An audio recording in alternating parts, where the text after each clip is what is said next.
everyone, this is Keith Scott from Apple City, Australia. I'm one of the voices of Wolverine J. Roos. It's time to watch Relentless and Unstoppable. And so give it up for your main hosts, Douglas Kelly and Andy McPhee.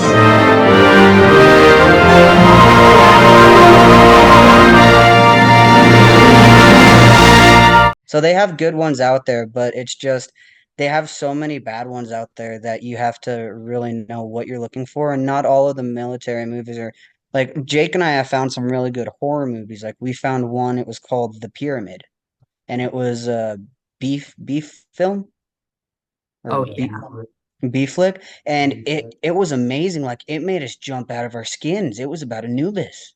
They did so great with that. Another one is called, I think it's called Howl. It's a 2014 movie. They're on a train in the middle of London, and it's a werewolf movie. That one made me jump out of my skin quite a few times. Like, there's some good ones, but you just gotta look. Braveheart was by far a really good horror Oh, movie, even though it wasn't accurate for the most part. mhm. You got to admit the storyline was good and there were scenes that Yeah. resonated with you. It was just as good as The Patriot, Hmm. in my opinion. Yeah, He Patriot did. was really good and it has the same actor, Mhm. Mel Gibson. Yeah, and it actually I like that one too because it kind of goes to that there was actually a person who taught guerrilla warfare to everybody, and that was who he was betraying. I don't know about how accurate his son and stuff dying is, but it was a pretty good movie, and you could definitely feel the patriotism.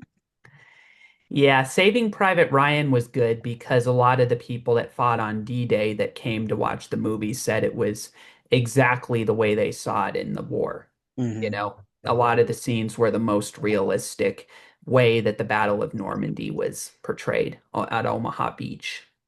Yeah. And if you ever got the chance to actually talk to people who were there for D-Day, or like for me in my years, I've met people from World War II, and I've got to talk to them and experience their stories from them. I've met when I was a young kid, I was probably 8 years old. I walked up to a guy who was looking for coins because he had a very beautiful dog, and he was from Vietnam. So I spent the entire week with him after school until my grandma got off work, just having him tell me stories. And it was just one of those that I was doing where it came out later that I met somebody else in Vietnam and I was doing a report on it. And I actually got I like aced the report because I put in like all the gory details that nobody else ever teaches, like tells you in school. Um, and I think I got the best essay in my class or something like that. But yeah, like even moving here and stuff, I've met many people who were Marines in Desert Storm. One of my best friends, he was in Vietnam and he was a Green Beret. I've met a pararescue man. Hmm. Um, like it's amazing if you can talk to them and get the stories from them because Yeah. there's really nothing like it.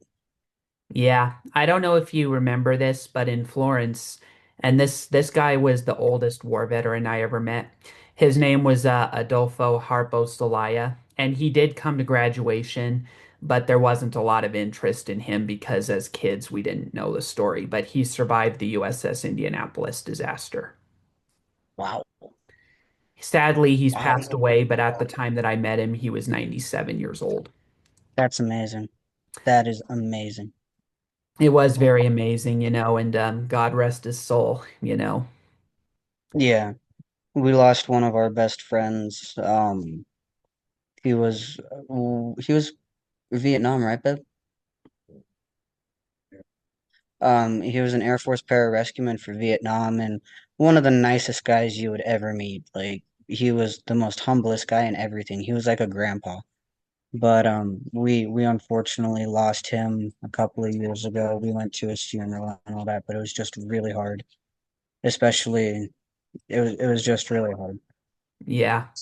When I met Adolfo Celaya and then later met up with him at his residence a few years later, the thing is, his family warned me before I met him in person at his residence that he doesn't usually like to talk about the USS Indianapolis because that was a horrible time for him.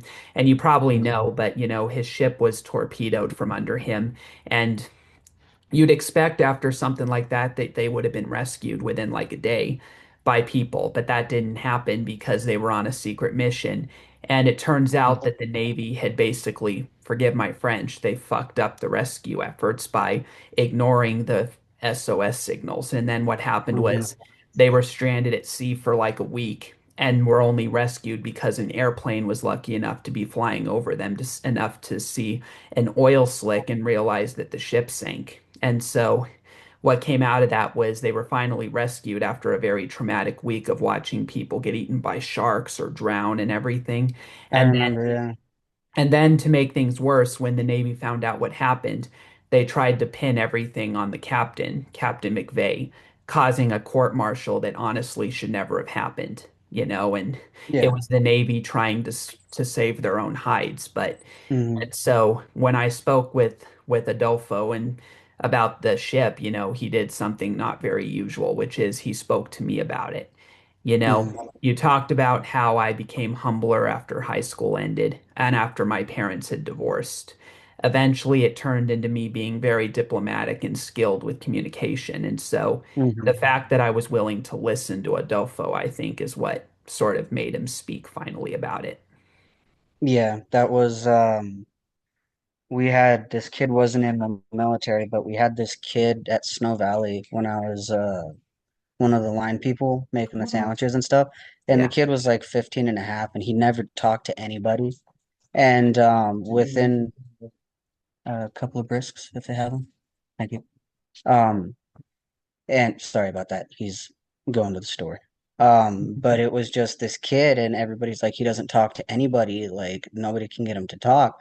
Well, I walked up to him and I just kind of nudged him with my shoulder and I was like, "What's your name?" And he's like, "My name is Julian." And I was like, "So, Julian, what grade you in?" He's like, "I'm in 10th grade." And I was like, "So, what you learning in school right now? Anything interesting in history right now? Anything interesting in science right now?" And Mhm. within like 3 minutes, I had this kid talking to me. And it was just one of those that every single day the kid came in when he worked, he always looked forward to working with me and he always worked directly next to me. And everybody was just so surprised. And it's just one of those that it's like sometimes you just have to know how to listen, know how to read the room. But you guys are trying to talk to this kid about adult stuff. He's still a kid. So it's just one of those that it's communication really does matter because you have to know your audience. And I learned that after high school a lot. Gee, that's all we have for Relentless and Unstoppable. So tune into the next episode to hear more amazing stories from amazing guests. This is Keith Scott from Sydney, Australia saying so long and I'm smarter than the average bear. Gee.